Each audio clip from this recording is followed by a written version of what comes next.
ايوه تمام. خد وقت. بسم الله الرحمن الرحيم. الحقيقه يعني عايز اعبر عن شكري لكل من اقترح هذا المشروع وكل من قام عليه، لانه بيحقق كمان مبادره اطلقها السيد الرئيس بان جميع الشواطئ والخاصه والكورنيش خاص بنهر النيل اتاحته قدر المستطاع للمواطنين انه يبقى متاح لهم كمتنزه وممشى عام لهم. فالحقيقه زي ما انا شفت المنطقه اللي قبل دي، النيل بحاله كده غير متاح للجمهور الا اذا دخل كافيتيريا او اي شيء من المنشات عليه.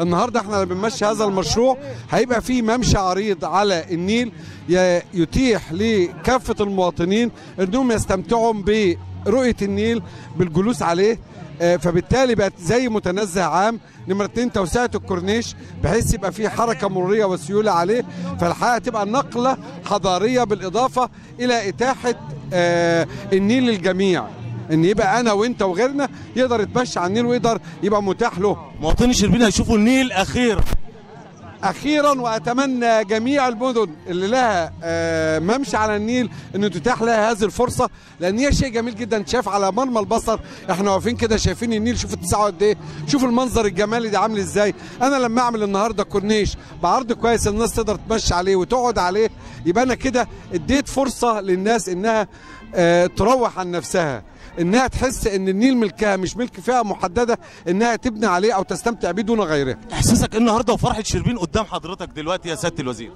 فرحتي زي فرحه اقل مواطن كانش بيشوف الكلام ده وكان بيبص يقول ايه، انا مش قادر اخش الكافيتيريا دي، هيستمتع بيها. ميزه محافظه الدقهليه الحالي ابن بلد، هو قيمه وقامه كاستاذ دكتور جامعي، قيمه وقامه كمحافظ الدقهليه، واضافه لمحافظ الدقهليه يكفينا فخرا كابناء الدقهليه مش كاعضاء مجلس نواب.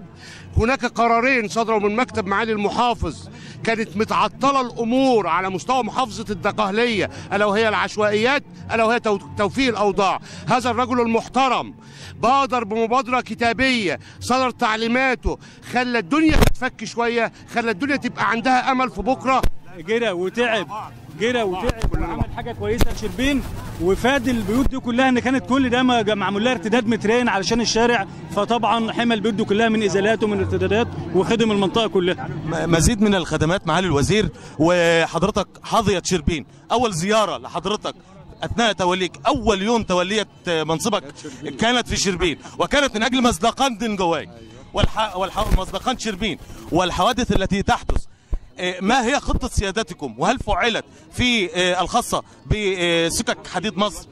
أنا مريت عليه أصلا وأنا جاي دلوقتي كويس، وتذكرت طبعا أول يوم نزلت فيه هنا وإن كان في حادثة لأحد القطارات، انقلاب القطار عن مسار، أيوه، خروجه عن المسار بتاعه.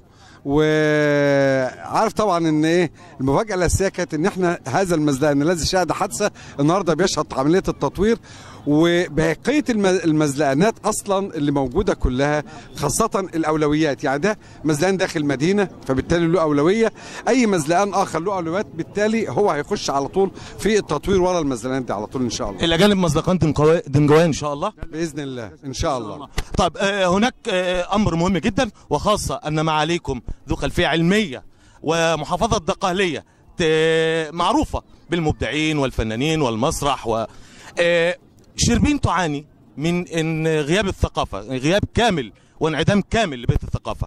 هل هناك خطه للثقافه، وخصوصا ان مصر الان محتاجه الى المثقفين من اجل تطوير مصر لتصبح ارض الكنانه بالفعل؟ الحقيقه في الصدد ده برضه احنا بنشوف اي اراضي ملك دوله ديت اللي املكها ما املكش اراضي اخرى، ولو في متبرعين عايزه تتبرع دي ما فيهاش مشكله، بحيث ان احنا ننشئ قصر للثقافه في كل مركز مش شربين بس، لان دي اولا بتعمل يعني انت عندك النهارده بنك المعرفه، عندك مصادر كتير للثقافه والعلم ما تتاحش الا من خلال منظومه زي منظومه قصور الثقافه. معالي الوزير انا بس هكون صادق وشفاف مع حضرتك. قصر معالي المحافظ المحترم حسام الدين امام كان تقدمت بطلب علشان عندي 1000 متر هنا تبع الري علشان اعملهم معاشات وقصر ثقافي، ولكن للاسف الشديد، علما بقول للاسف الشديد وفي نفس التوقيت، ان مجلس المدينه كمبنى موازي لهذا بينه وبينه 10 امتار، قالوا لي على ال1000 متر دول محميه نيليه ولها طبيعه خاصه وتحتاج موافقات. يعني عفوا القصه جنب من ال1000 متر قاعة أفراح، جنب من 1000 متر قاعة أفراح، مجلس مدينة إلى نهاية الخط. أظن سعادتك لو اديتك الملف ده متعشم في ربنا ثم في حضرتك اللي حضرتك تخلص لنا هذا الملف. ان شاء الله بالنسبه لحمايه النيل هنقدر نخلصها باذن الله. يلا يا جماعه. ماشي، شكرا مع الوزير.